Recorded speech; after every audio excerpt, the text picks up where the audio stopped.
Ladies and gentlemen, we are about to hear the first keynote speaker of the Strategic Mediterranean Dialogue. This morning, I insisted upon the intellectual, conceptual challenges and reflections that we needed to collectively have about the world that I feel is fractured at the moment.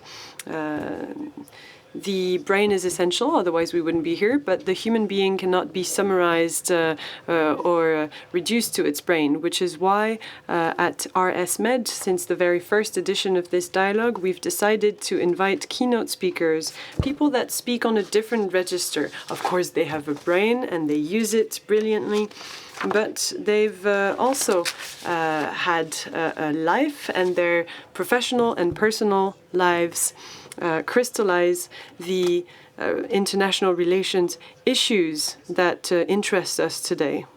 And what interests us today is these growing tensions, these resentments, but also these convergences in common fates and viewpoints. Let me wait for a second.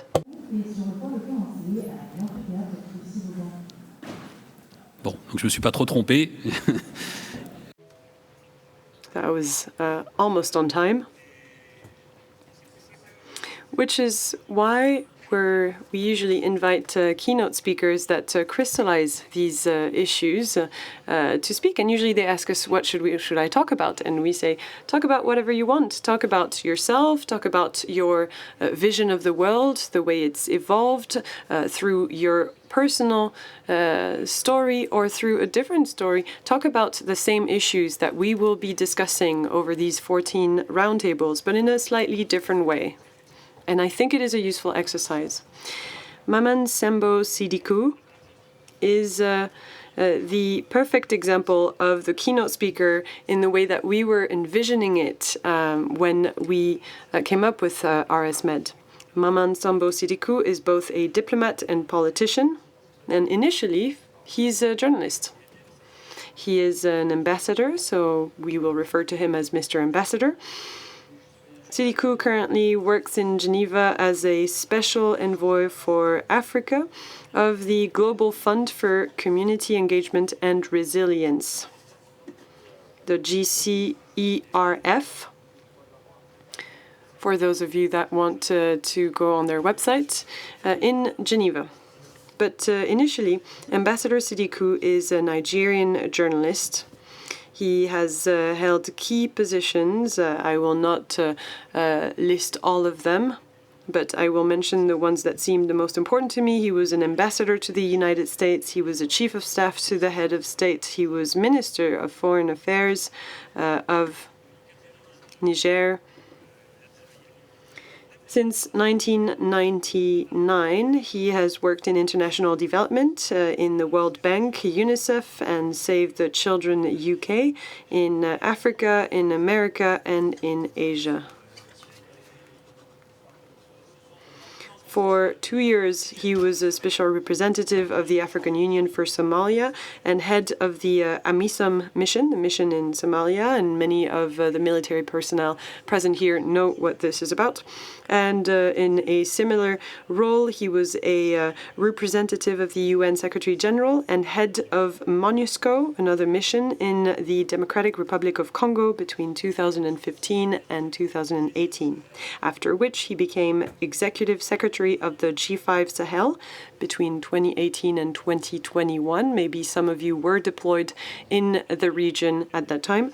And he was a High Representative of the African Union for Mali and the Sahel between 2021 and 2023. In 2024, so very recently, Mr. Ambassador, at the request of ECOWAS, you led an exploratory mission to Togo for the legislative elections. So, Mr. Ambassador is an African leader that has committed a huge part of his personal and professional life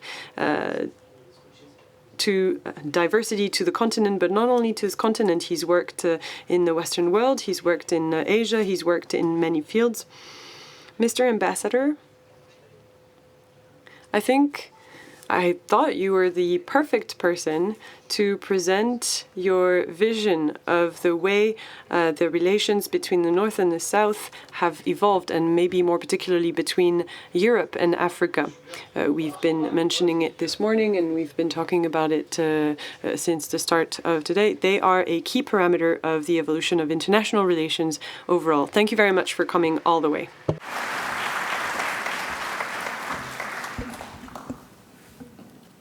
Bonsoir. Good evening. Right now, I do not work in Geneva. I work based in Dakar. But indeed, the GCERF, for which I work, is based in Geneva. Hello, dear friends. Thank you very much for inviting me today. I have learned a lot from the discussions held since this morning. I will try to stick to my script. I learned that when I was a journalist to not have any problems with the military leader who was the leader of Niger back in the day. I had to stick to my script. A few months ago, I was asked to give my opinion on the evolution of relations between Africa and Europe, between the South and the North, and I was prepared to do so a few months ago. Let's look at the world from different angles is a great excuse to reflect and exchange ideas. But for the last few months, I've been thinking, and I don't really know what to say. Everything seems to be moving so fast. International politics, of course, the economy, wars. Since I'm a keynote speaker, which you've called témoin in French, a witness, I cannot pretend that my life hasn't changed in just a few months, and that's what I'm going to try and share with you. I have a few slides that will be shown on screen. Let's start with my birth certificate, and you'll see how it was written back in the day in Niger. I don't know if you can see it on screen.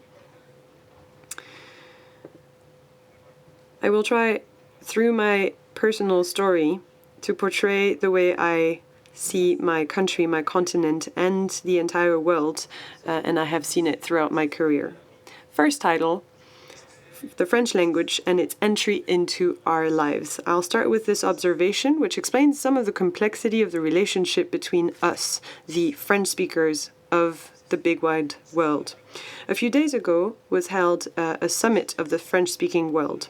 What happened to impose a language on the people of Brittany, Alsace, of the Basque country, of Corsica, even all the way in Russia, and to impose that language even on the barefoot child that I was in the middle of Sahel in the early 50s. And not 1980s. I wish I was a child in the 1980s, but I wasn't.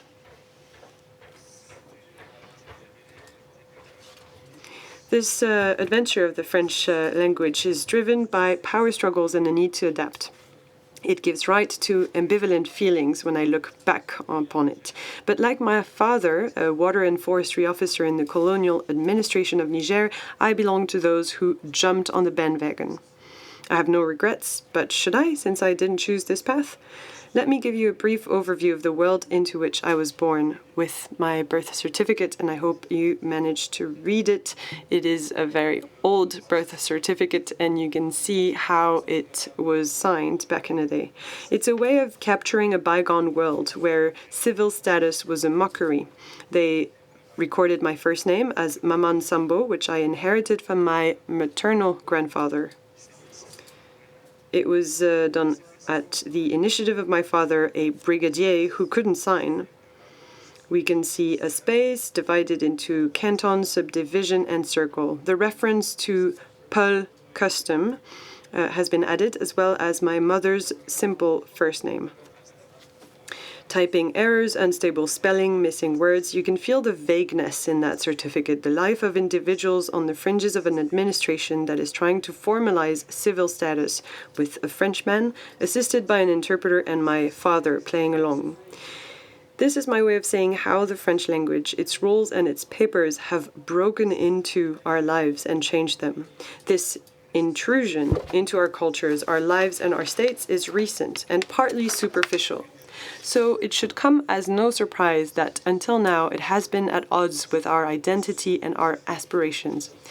The lesson I've learned from our conversation is the following. Let us beware of appearances. I used to be a journalist, not for a long time, but I used to be a journalist, and I know that sometimes you have to get to the heart of the matter. But let's face it, the French-speaking world, la francophonie, is a shorthand term, and millions of French speakers are in fact citizens of countries where the French language is an official language. And as a result, many of them do not speak French. This is neither good or bad, but it is a very useful way of measuring the gap that exists in our countries between the language of the administration and that of the people it serves. Just imagine, you French people, if the officials of France produced official documents about you in the Czech language. It would be difficult for you to find your way around. This is exactly what happens to millions of people, and that contributes to the resentment of some of them or to the adoption of alternative solutions. In Dakar, where I live, the Wolof language eclipses the French language, even in offices, because it is the language most people understand and because it is the language that corresponds to the local culture. We are living through a transitional phase where several communication vectors coexist and where our countries have to find new formulas. These cultural and social changes must be taken into account, including when we try to assess the convergence of interests between our states and their citizens. Second slide, please. I have titled it, When a General Ruled Spain.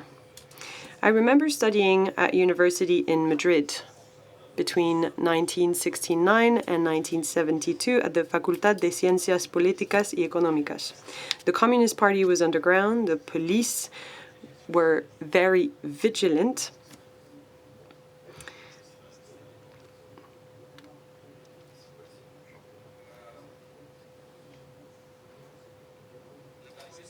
So the Communist Party was underground. The police were very vigilant, and they were surprised to see me taking part in a demonstration. My student activism was the mark, I guess, of my successful integration, as it were. Indeed, like millions of young people of my generation, I was progressive. I was even a Marxist-Leninist back then. And like my Spanish comrades, we had a number of criticisms to make of the current regime.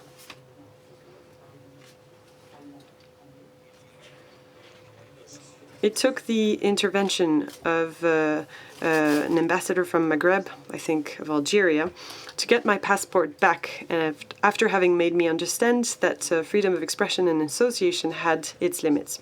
These years coincided with significant economic growth, progress in modernizing Spain, the opening up of the country to tourism, and strong migratory flows to the rest of Europe and the world. History is based on paradoxes. And sometimes we have to take these facts into account before making definitive judgments about what we observe. Far be it from me to justify military takeovers. That is a different chapter. But I would like to point out that after the Second World War, Europe experienced military regimes. In Portugal, Spain, and Greece, for example, there were attempted coups. In Algiers on the 21st of April 1961, and in Madrid on the 23rd of February 1981. Both failed. In Lisbon, in 1974, a coup d'etat put an end to the dictatorship and allowed a return to civilian rule. As far as I can remember, it took a lot of hard, methodical, and rigorous work for this option to be taken seriously by officers. Each region has its own political history, often a violent one. To improve the quality of our relations in the current context, I think we all need to get to know our history better and focus on the essentials. France, country of my favorite poet, René Char, France does not have the legitimacy to give history lessons to anyone. But rest assured, no country is in a position to do so. In recent days, we have learned how certain French leaders have maintained criminal relations with certain African leaders. even if we might have doubts about the people reporting on these stories. The time has come for all of us, with honesty and frankness, to learn from our respective mistakes. Saying this is sometimes enough to get you accused of being Pan-African or being anti-French. The first word, Pan-African, is, as far as I am concerned, a compliment. Yes, indeed, I am Pan-African. But as I said earlier this morning, being a Pan-African is is inheriting a system. As for the second word, anti-French, I still cannot understand how loving your country can be interpreted as a proof of Francophobia. Unless some people live under the illusion that France, and the loyalty we should show it, remain the compass of our relations. If that is the case, I think we need a serious rethink, which is not the purpose of the dialogue that we are here to hold. Slide 3, please.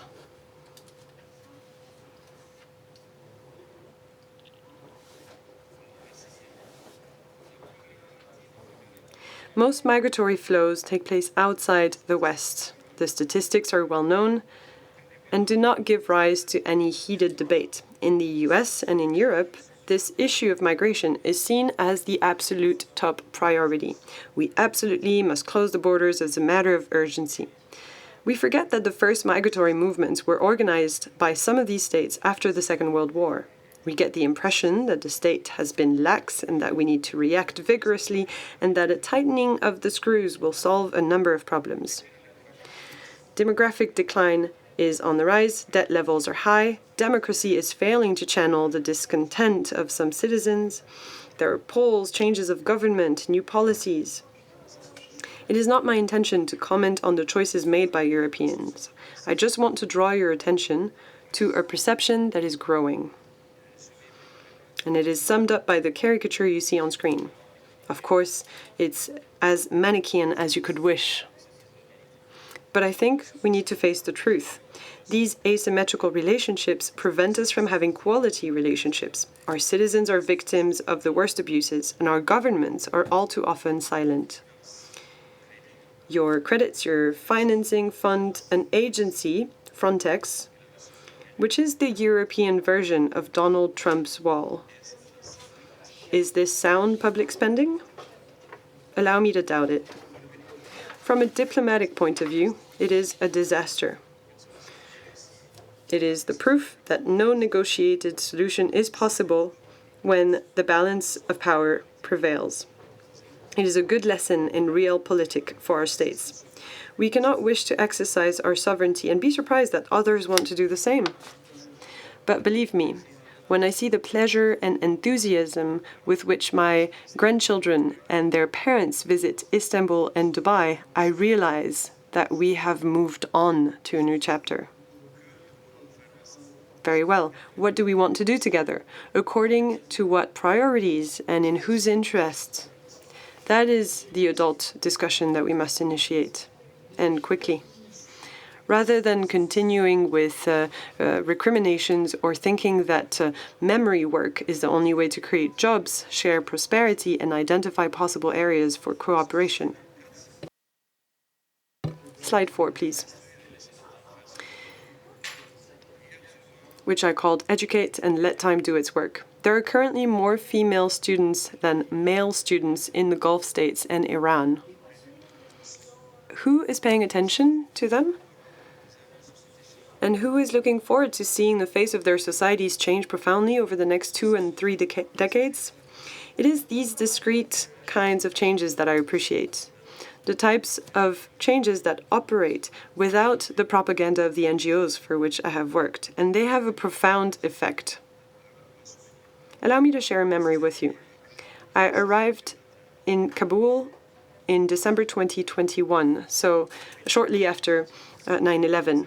In 2001, sorry, I have a tendency to make myself look younger than I am. At the request of UNICEF Executive Director Carol Bellamy, I was seconded to the Afghan Ministry of Education. I remember the courage and wisdom of education ministry employees who had hidden lists of pupils from the Taliban administration. These lists allowed us to look for the pupils, then the teachers, and try and make up for lost time, because of course these female students weren't in school anymore. Like many missionaries, I was fully on task. I was convinced that we had to move fast, and I paid little attention to the original sin, the fact that the government led by Hamid Karzai had not been chosen by the Afghans. Nearly 20 years after an appalling civil war, I have known his successor at the World Bank. Nearly 20 years after an appalling civil war, I have watched with bated breath as the Taliban have won, and I have seen the establishment of a political order that undermines the well-being of girls, women, and their families. I see in this collective failure the misfortune that sometimes comes with being held hostage to a story. Let us not forget that the Taliban are the avatars of the Mujahideen who were used to inflict defeat on the USSR between 1979 and 1988. That these freedom fighters became the enemies of the United States when they welcomed Osama bin Laden, and that faced with the arbitrariness and violence of warlords who were sometimes tolerated by the American forces, the order imposed by the Taliban seemed more just to some people. I don't know much about Afghanistan, but I am an education professional, the father of a daughter, a Muslim, and a diplomat. And towards the end of my life, I have learned that we sometimes have to be wary of the slogans and enthusiasm of certain partners. Islamic societies are changing, and these changes are unavoidable. The challenge is not religion itself, but the political configuration that entrusts incompetent people with responsibilities for which they are not prepared. And that doesn't just apply to Afghanistan, believe me. But if there is one lesson I have learned from this inglorious chapter in my professional career, it's this. No matter how long it takes, it's better to find a viable political solution to a conflict. Humanitarian interventions of indefinite duration, however well-intentioned, only complicate matters and postpone the unavoidable. Any resemblance with the current situation in Palestine, of course, is completely coincidental. Slide 5. The loss of the Sahara. I come from a region that hasn't been much in the news since the drought of the 1970s, the Sahel. You will note in this expression all the attention and condescension of a certain vision of the world. Without a crisis or a threat to certain economic, security, or geostrategic interests, we are of no interest. I've come to think that this is very often what you want, what you have to wish, to be at a distance from the dispatches, the power struggles within the Security Council, and to work discreetly and efficiently. Because believe me, once you're on the front pages of the news, once the slightest momentary disappearance of a Westerner makes your country the center of attention, you're entering unknown and turbulent territory. Media pressure, criminal activity, humanitarian imperatives, we have seen the emergence of a hostage-taking economy. A few curious adventurers or professional risk-takers have been a source of cheap enrichment for highwaymen. For decades, the Sahara was a vast sea of sand that was easy to cross. All you needed was a good guide, plenty of petrol and water, and a taste for adventure. There has been talk of Algerian terrorists taking refuge there, of Libya's collapse following a disastrous Western intervention, all of which is true. There is also evidence that ransoms worth millions of euros were paid to intermediaries and criminals who profited from the kidnapping. The British have an unvarying policy, inhumane for some, but effective. They do not pay ransoms, so that the kidnappers know that their nationals have no economic value. Unfortunately, some are detained and then perish. But from our point of view, it makes more sense. Other states pay without ever officially recognizing it.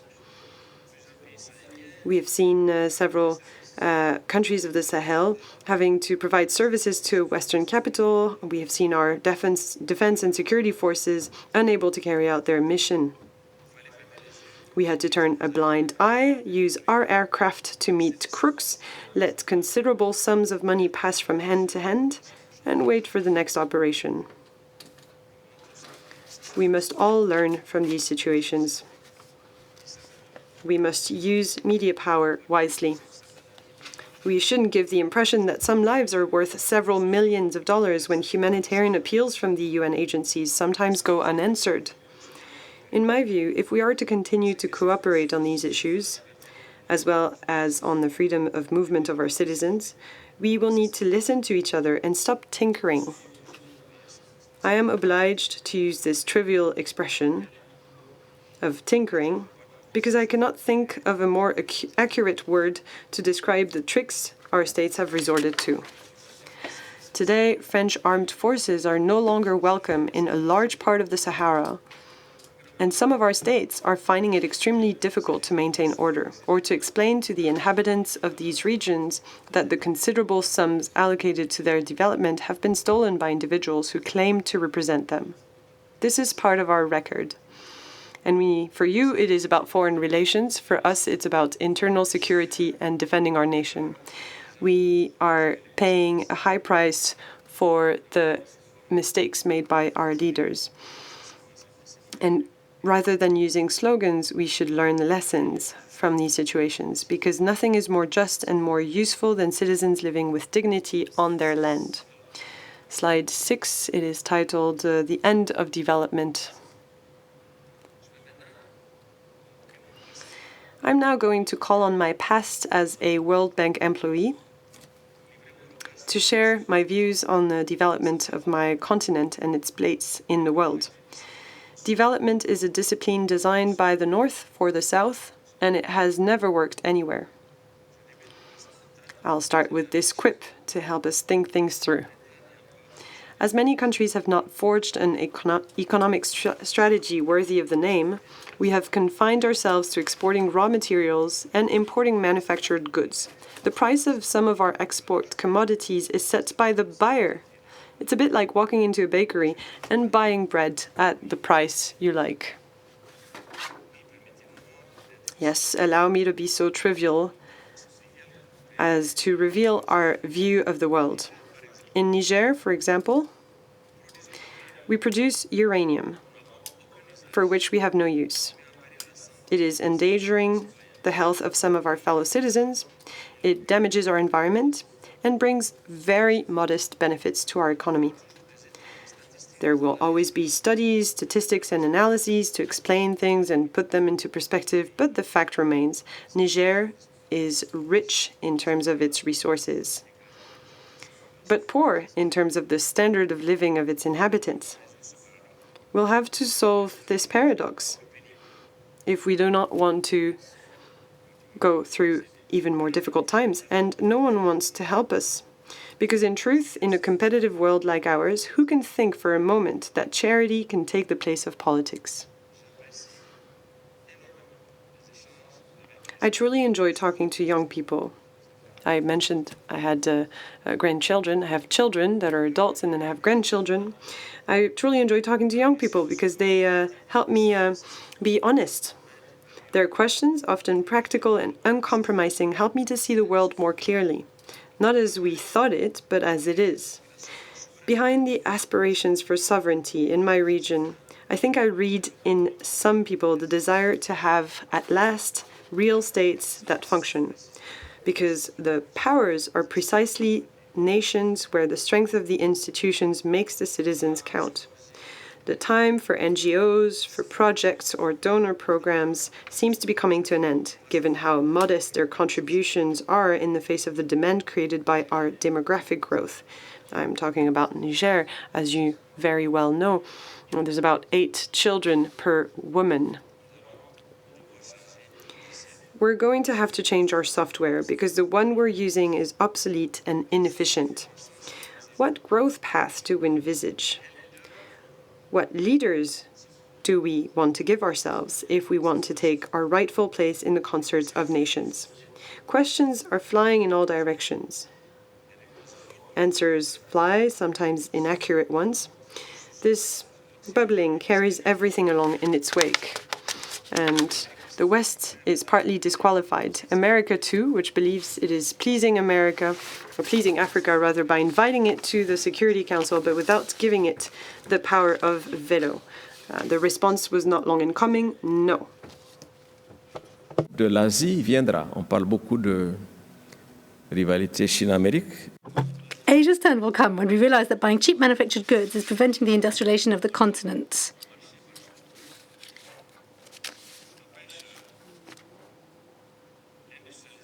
So this is preventing the industrialisation of the continent and the jobs that go with it. We'll end up becoming protectionist too. And from now on, we'll be taking part in trade negotiations with full knowledge of the facts. Europe is shocked to realise the consequences of its deindustrialisation. It needs borders to protect its economy from the industrial might of nations where production costs are lower and which invest in research and development. The worrying indebtedness of certain countries, such as France, is also leading donors to reduce their development aid. This is only logical, and I have nothing more to say. You can see how in the south as in the north, if the outlook differs, the observation is the same. Development has come to an end. We have come to an end of the cycle of Doha, and we could have had better outcomes. We would have wanted to better remunerate our farmers. One generation later, Asia has become the factory of the world. Europe has deindustrialized, and the debt crisis is worrying a lot of people. What are we going to do together from now on? Who knows? But I remain optimistic. And I'm now moving on to the last slide. Pause for thought. I have an update to make. We all feel more or less that the times are changing. I'm not saying anything new if I said that everyone must first reduce their contradictions. In Africa, my generation has failed. We are accountable to our children and our grandchildren. We will not be able to answer their questions by exculpating ourselves. It's too easy.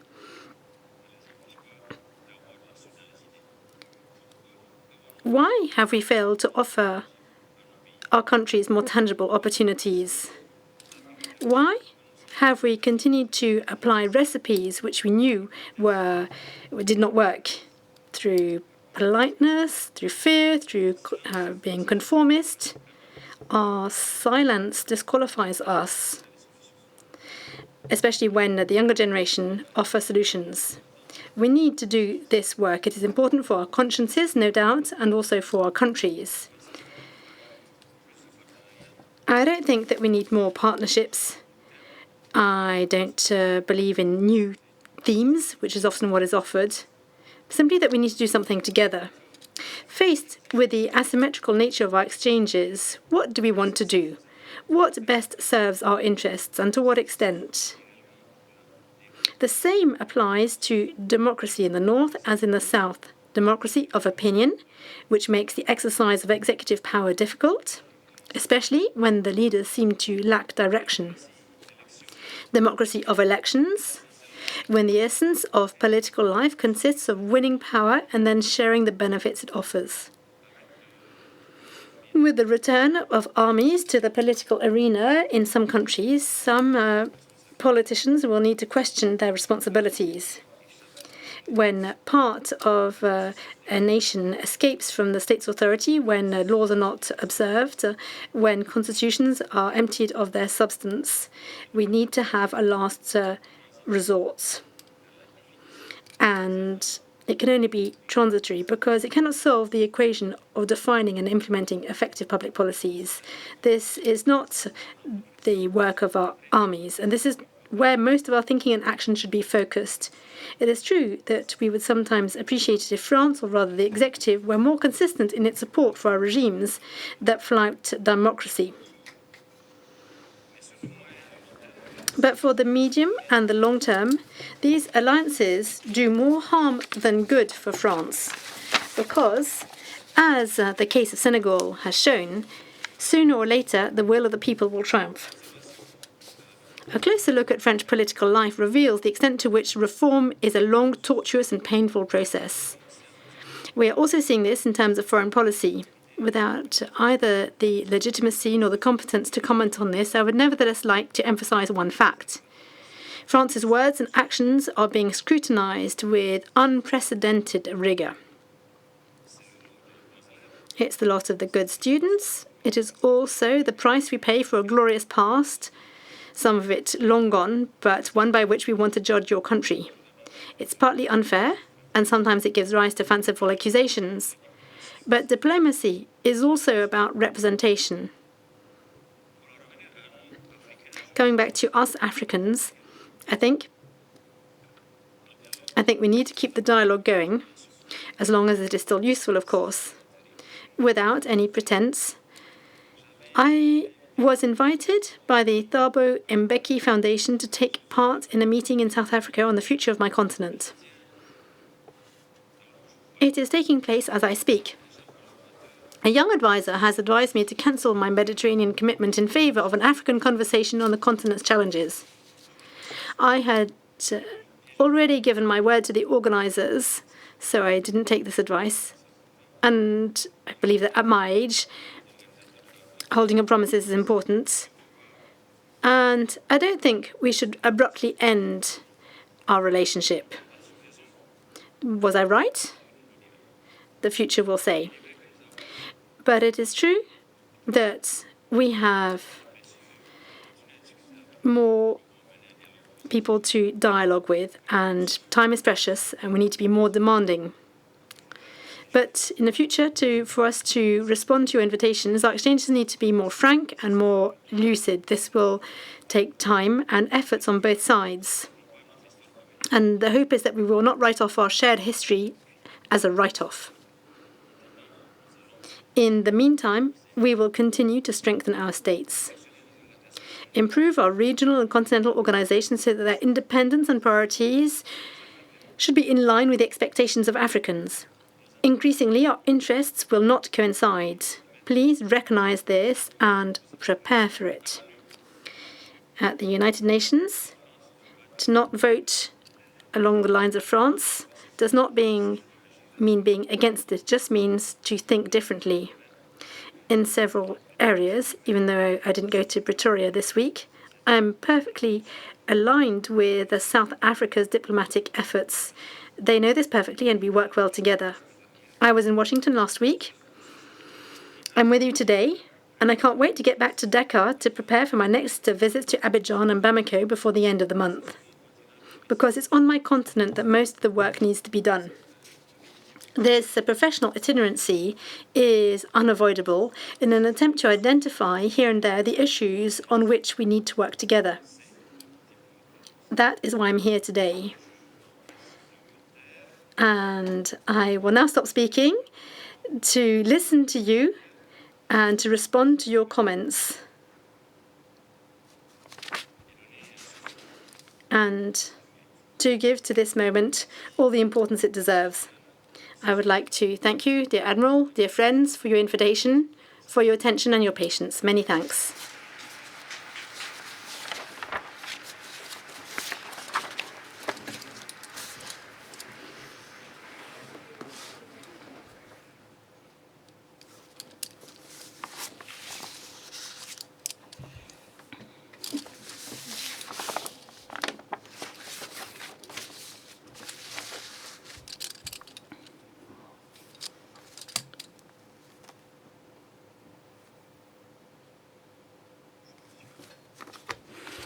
Good afternoon, Your Excellency. You say that the end of development has come. How do you see the development institutions changing, for example, like the AFD or the NGOs who have existed now for several decades? I will give a brief response. It's very straightforward. I believe that our Bretton Woods friends and many others realize that the era of development is now gone, and there are other developments. There are the BRICS. We're not going to go with them, but the alignments will give us our orientation. With regards to the NGOs, I would say this. I think that the time has come to think more locally. Look at the local associations, whether it's of women, of young people, of artisans, who would benefit from more support, maybe indirect support from other NGOs. I was the country director of Save the Children UK in Rwanda and in Congo, where it was completely different and much more complicated. And I often came home in the evening wondering what I was doing there. Am I really useful? Is this not being an imposter? So I think we need to examine more closely what we do at a local scale. I'm not sure how the international NGOs will do this, because in some countries at the moment they can no longer really work because of the sometimes unhealthy relationships between states. I think simply we need to think further about this, but that is the avenue I foresee to strengthen the capacities of local NGOs. When I used to work in foreign countries, I worked with my colleague and friend, Jocelyn, and we had twin towns in Nigeria. The times were different, but I see the results. There are a lot of results of certain deeper actions. It's a shame that my friend can't hear me, but that is what I'd like to answer. Thank you.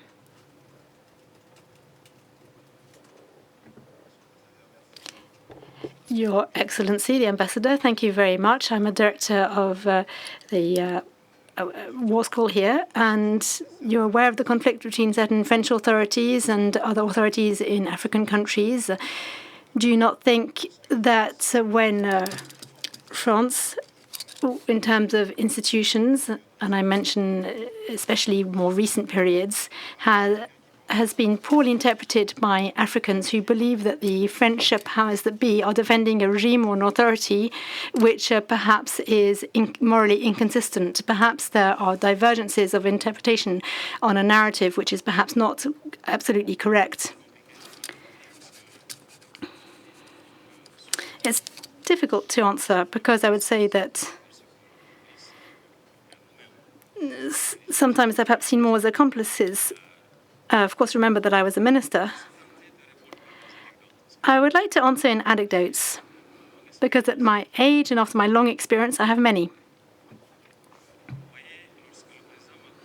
When President Macron met the heads of state at Pau, I don't know how many people were there, it was already not a very pretty picture, because there were very heated exchanges of opinion. And I could see that the heads of state were also hesitating.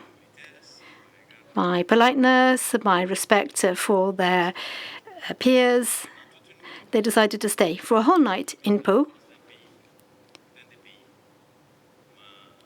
I felt one of the representatives of one of the countries came to harass me, saying, well, look, we prepared our president for him to say what he was meant to say to your president.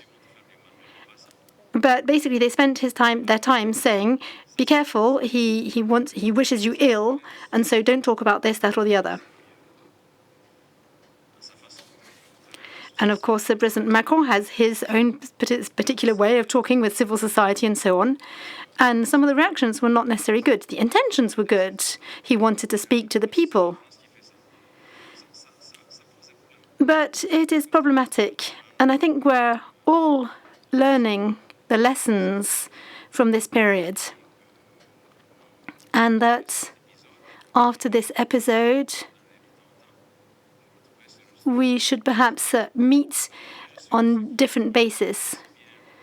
But I think the issue with the powers that be in my country and the neighbouring countries is that our French friends don't necessarily support our future. Let's not be pessimistic about that. I think it's the times that are behind this. If we want to move on, then we should be able to move on, and it should be okay. But For the young people, it's their time, their era, whether we want this or not. And no one will say that Africa has not made its entry into history, for example.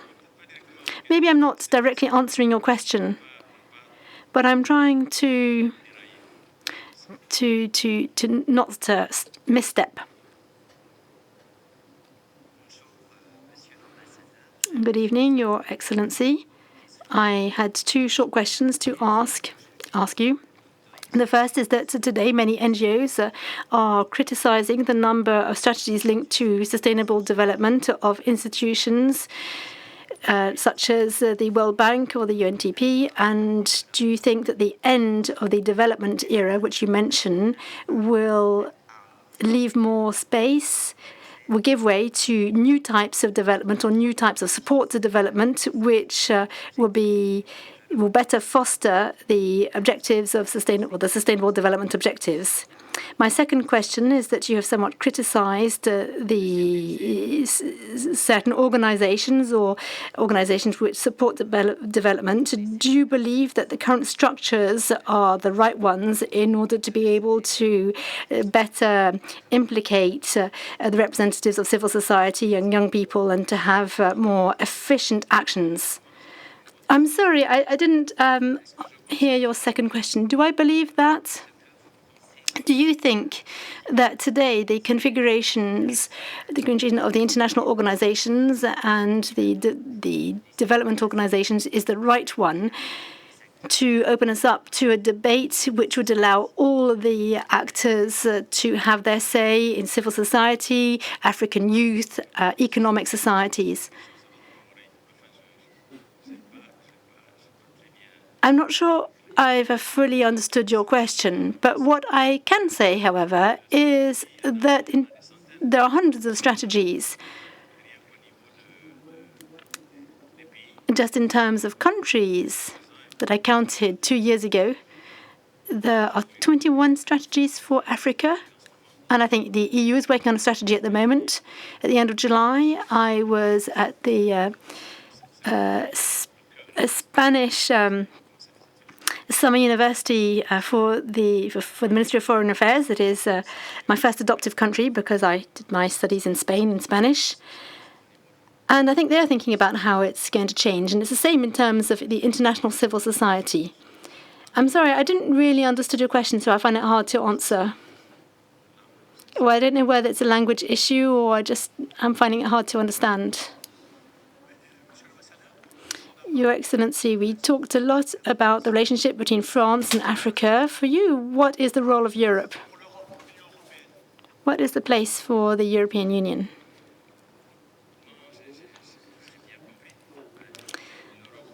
I have understood. Europe is France and the others. If you take what is happening today in Central Sahel, this morning I had talked about the Sudan and Sahel regions. I think that we need to solve the current problems. I talk a lot with the Spanish and to the Italians and to the Germans. When I was in the G5 Sahel, and that was a European project, people came to tell me, be careful, such a partner has this way of doing things. We don't really like it. I said, please, sort out your problems amongst yourselves. We can't manage your problems as well as our problems. We have enough to deal with. I think that Europe needs to decide on a common position and to find the points of contact or the advocates or the spokesmen. It needs to speak to the African institutions or to African countries in a bilateral fashion. And the African Union will soon be holding these discussions with the European Union if it has not already taken place. The routine meeting, the African Union is being reshaped. There will be some reshuffling at the heads, and after that, a lot more things will change. The European Union, of course, has a role. Of course, I was there. There's Schengen, but yet again, we need to learn the lessons which I've mentioned and talk in a frank and lucid manner. Otherwise, we will increase the number of misunderstandings. That's the word I was looking for, says the speaker. Because otherwise we'll have misunderstandings amongst African countries and by extension with Europe, and the dialogue will have been broken off before it even had a chance to start. So I think that today Europe has an important role without touching on a particular topic. I see a lot of obsession with Russia at the moment. As soon as you talk with a European, they're like, oh, the Russians are here, the Wagner Group, and so on. And I was saying to the Admiral earlier, I come from a certain school of thoughts. Samir Amin is an economist, Marxist-Leninist economist, whom everyone is familiar with, and he was my teacher. And at the time when we were congratulating the Khmer Rouge, and I was telling the Admiral earlier that we have, we have communist parties in Africa. We have had Marxists in power. And where are we at today? In Angola, in Mozambique, and so on. Why this obsession with the presence, the temporary presence, of course, like yours has been, like it is, like any presence, in any case, in a certain manner, in these countries? First of all, they need to assert themselves. They need something now. They will have weapons, and there will be development with this partner.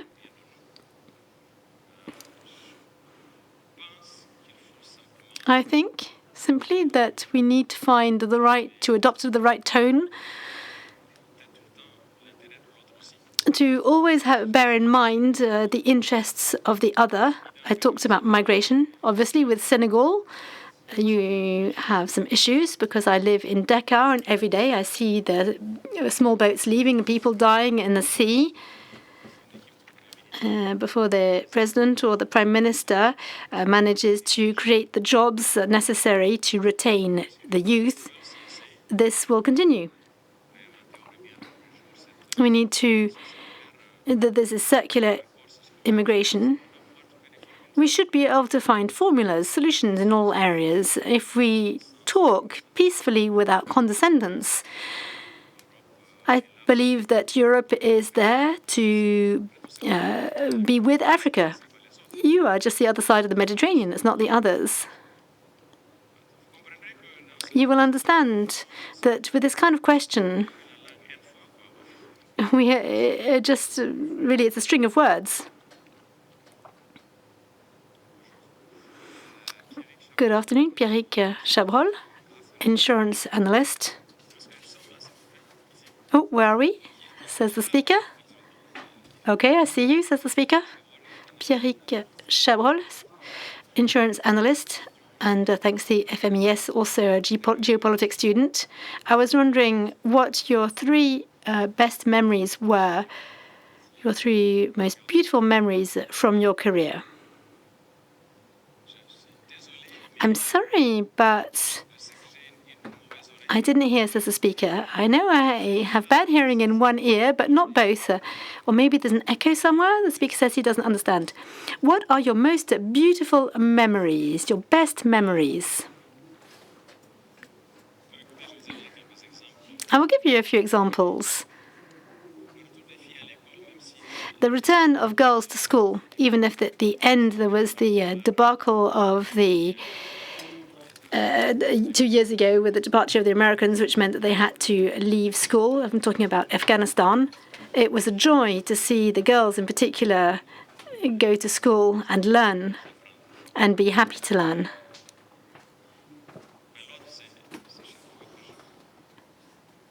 And then it's every time I can return home to my village, which unfortunately doesn't happen often in this nomadic lifestyle that I've chosen. I am no longer just like any other village member, but nevertheless I'm able to see again my cousins who joke with me, and that is a joy.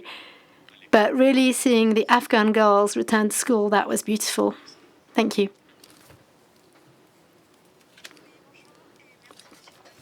Good afternoon, and thank you, Excellency, for this speech.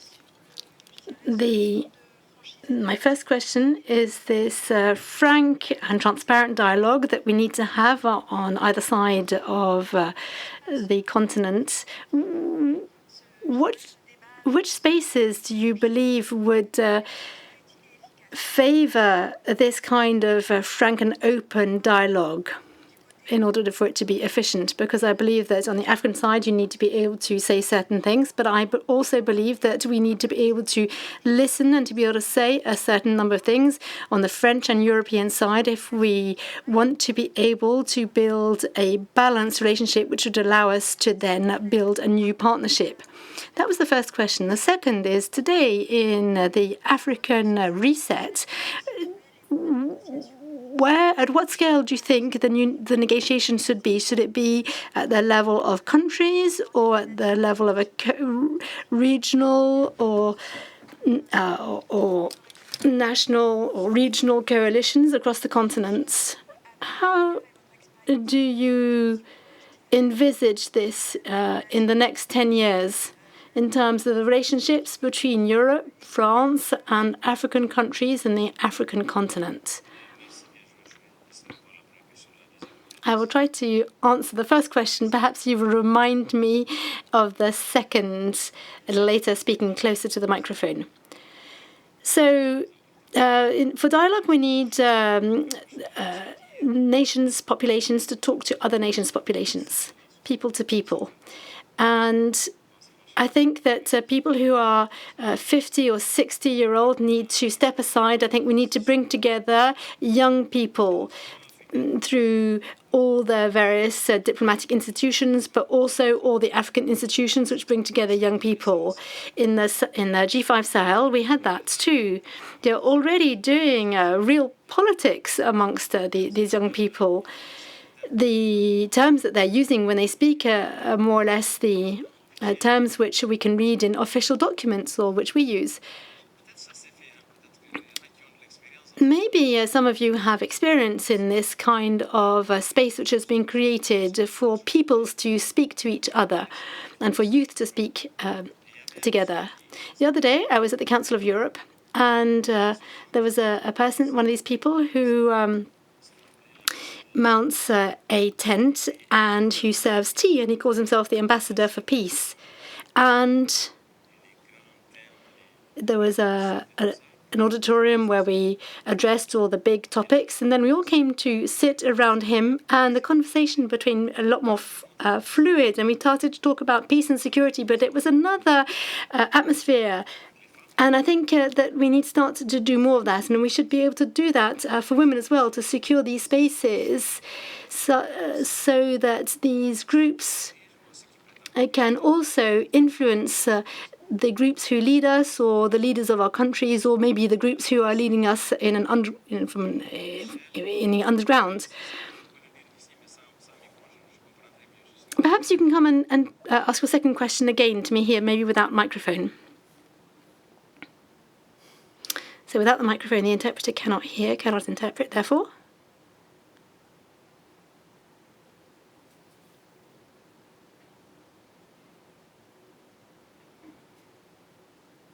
So the question that I can just hear parts of is about how in the next 10 years should the dialogues be fostered, at what level should it be from country to country, or regional, institution, or coalition to coalition.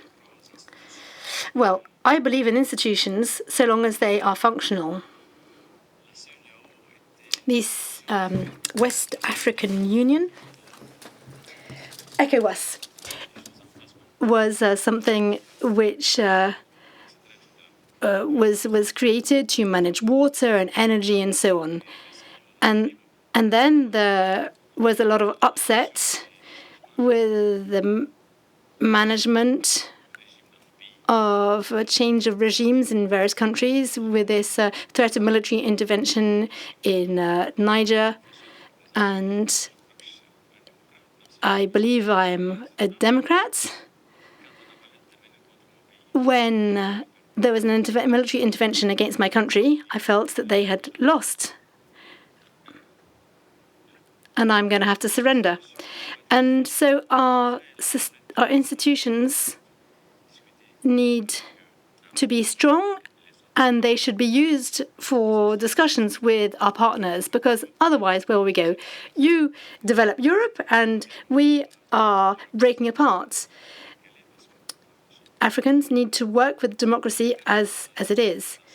I was a representative of the African Union in Somalia alongside the military, and I was also a member of the G5 Sahel, and I see that it is always the same. For a reason I don't understand, the institutions are much more or are incapable of discussing on an equal footing with partners.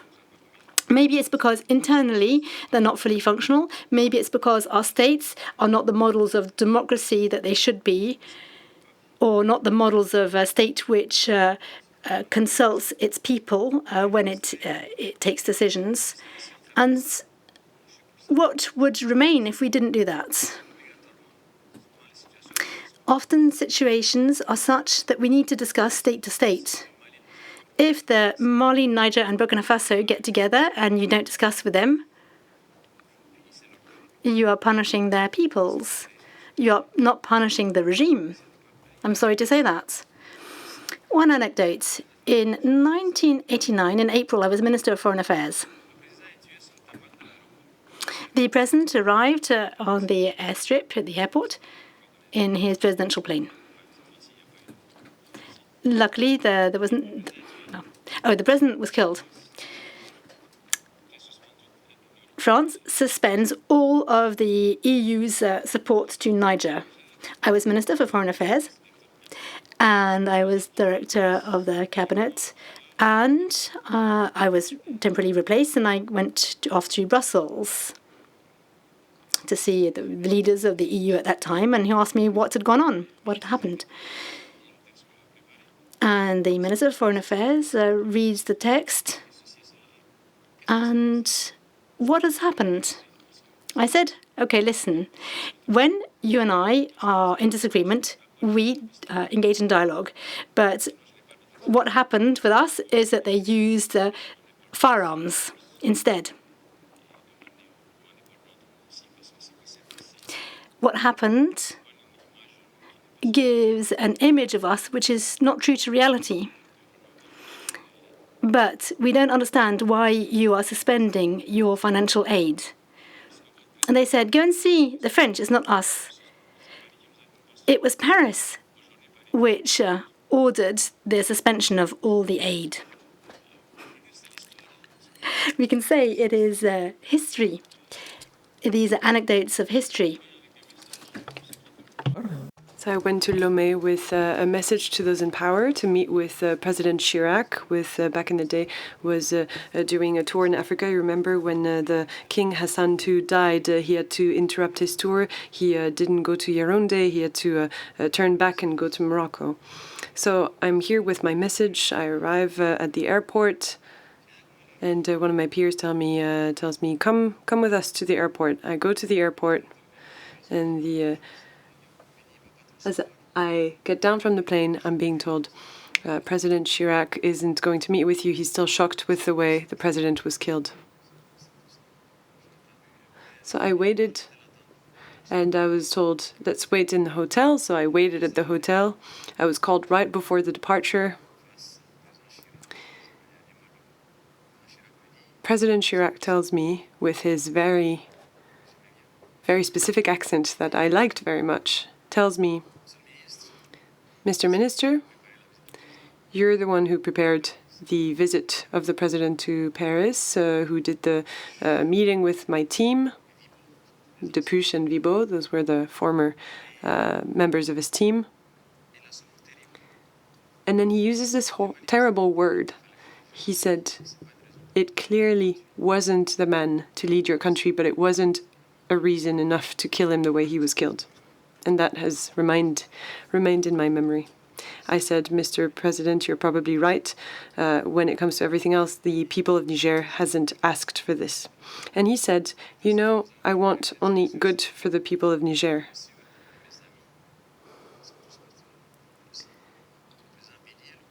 The President Bidier and other presidents have left today as well, and I will leave today. And then he was gone.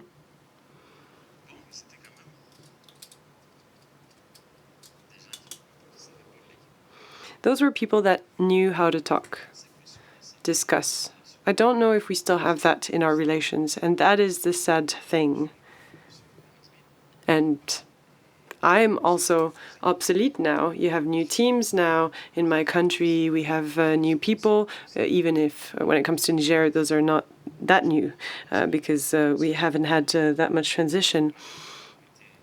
During one of the roundtables that I attended, I mentioned it. The atmosphere has changed. Leaders have to take that into account, otherwise they won't be supported anymore. So we have to change the way we work. We have to ensure respect. You know, Malians have told me, here, if you respect us, we become your slaves. But if you do not respect us, you're looking for problems. And that is what happened to the French. So I said to my friends from Mali, I do not want to be on the side of the French people. I've learned my lesson. I was part of the group of support to Mali. We tried to have Ouattara, the former president and prime minister, tried to get them liberated, freed. So this is the situation that we are faced with right now. Thank you very much. Merci.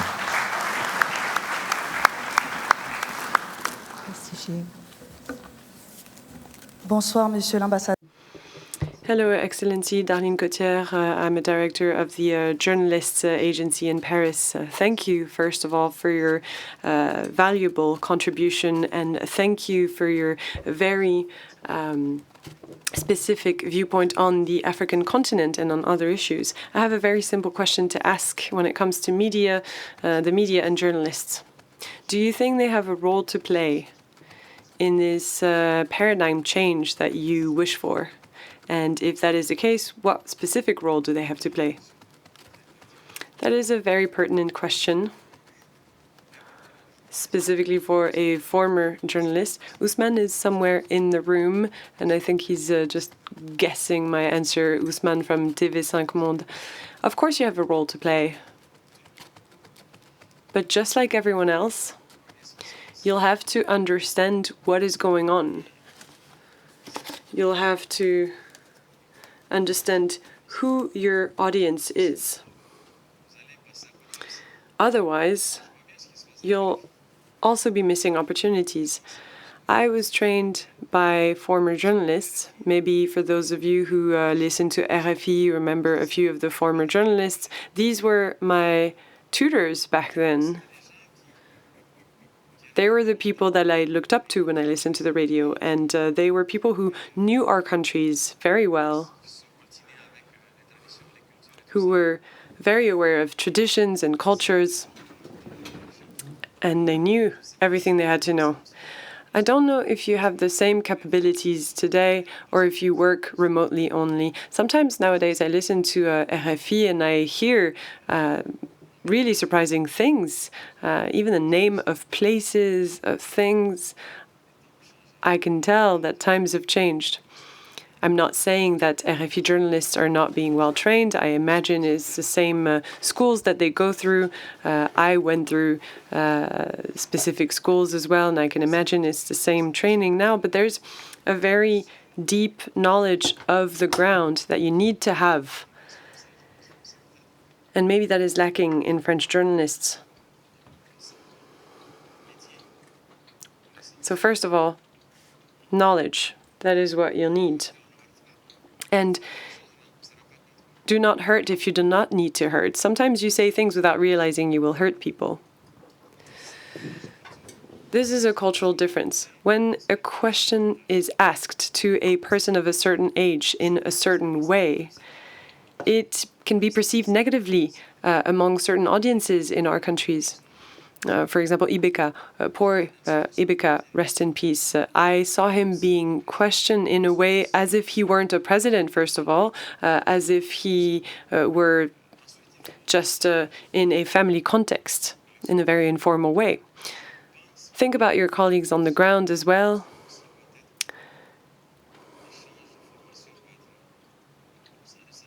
I think training and training exchanges must be happening both ways. Do not perceive your African colleagues, the journalists, as if they knew less than you. I've seen that happen. My professors became my comrades and friends. When I go to Paris, I immediately go and see Bernard, and we do not have that anymore. How to create the conditions so that your fellow African colleagues want to learn from you and vice versa. And we have to show solidarity as well, solidarity with what African journalists are going through. And you have to understand that sometimes they also make mistakes. Sometimes they are also overwhelmed. Journalism has become very political, very partisan in some ways in our countries. Maybe you and I can talk a little bit more about it and try and delve into the topic. But as people say, when you've been a journalist, you remain a journalist forever. You cannot have been in studios and on TV sets without it leaving a profound mark on you. And I realize I'm quite tired and we have to stop now. Thank you.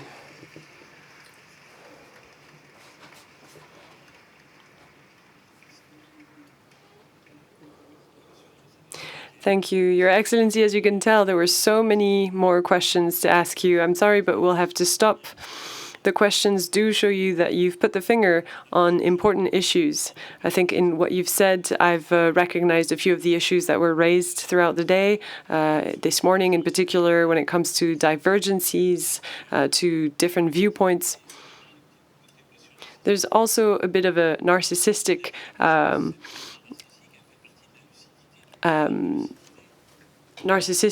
viewpoint, which is a normal thing. It is necessary to understand what the situation is without putting emotions at the center. Of course, the world of today is not the one that we expected it to be. Two things. You've mentioned divergencies, and there were two issues that you've mentioned for which I noticed there's not that many divergencies. You've mentioned a lot towards the end of your speech, the feeling of condescendency. You've said with President Chirac, there wasn't the same patronizing speech, and that has changed. And I would say that a lot of French people would say the exact same thing of their leaders. So there's a societal trend that we can see in many societies in the US, in Europe, where there's a gap between the elites and the population, and the word of condescendence, of condescension, is being used as well within our society. So I wouldn't say it is linked to the relation between the North and the South, but it is just a global overall trend in Western societies. So maybe we need to work on our own issues first. And second thing is, I've heard you talk about the Afghan female students. You've talked about the youth in Africa and roles that they play. I've heard you talk about equality, and I was thinking of Tocqueville, of democracy in America. The heart of democracy is the equality in conditions. Tocqueville says, as a good European of the start of the 19th century, he said that that was at the heart of the European civilization. And in the end, what you've said, I think, is that this important seed that must be planted for human relations to be equal with women, with other actors, well, that seed has been planted. You have that, and so that can make us closer. The issue of our rapport to each other in our societies, but also externally towards our neighbors on all sides of the Mediterranean, that is an issue that is dear to our heart, to all of us, and we can build up upon it. I wanted to quote Negele Bagayoko. He is tasked with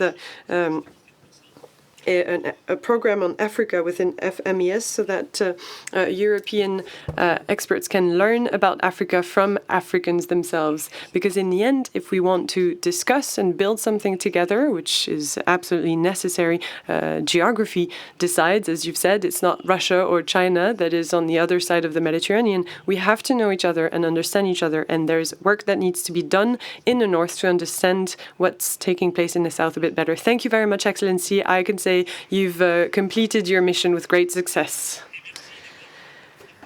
And thank you for having chosen Toulon over Pretoria.